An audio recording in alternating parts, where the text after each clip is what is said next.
This was the first song that Matt and I wrote after he got home from his mission. Obviously, that was going to be like a euphoric kind of thing, and so I just went over to his house. It was almost the same as, the times that we had written Life of Star or A Line That Divides or anything like that. I just went over to his house and he was like, "Hey, I have this idea for a song," and I was like, "Let's hear it." And another 15 minutes, 20 minutes goes by, and we have another song on our hands. I mean, the only thing that maybe showed me that time had passed is that our writing style had become a little more sophisticated in a way.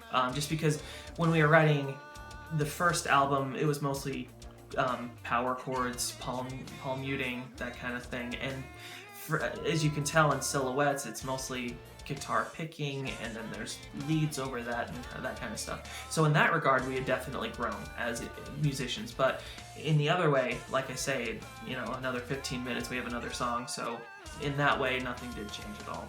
The instrumentation for this song was actually influenced by the news that Thrice was breaking up. I wanted to write a song that kind of was a dedication to them and their career. So I wrote this song, and it kind of turned out to be more of a Silverstein-ish song, but I still enjoy the fact that Joel's scream is kind of a Dustin Kensrue feel to it, because it kind of gives that dedication to Thrice.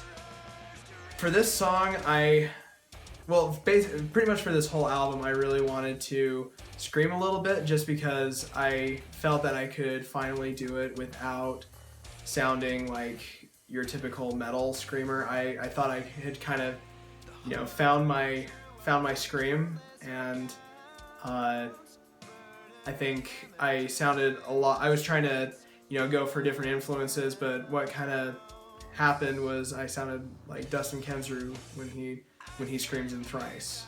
So I thought it would be fun to just kind of throw it in there and see what people's reactions would be. Not a lot of people are really into screaming.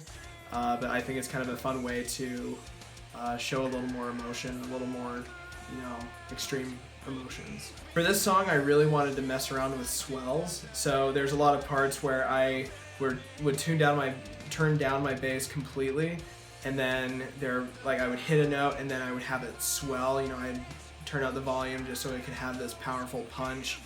And luckily, I feel that the song really captured those, and I was able to get those done really well in that song.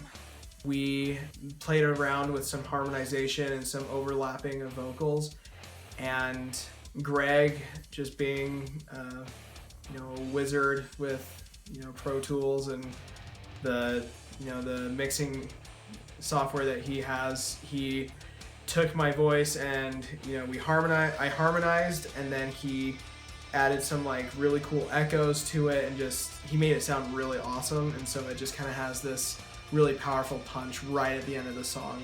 Kind of, it has the very powerful punch of a climax towards the end of the song.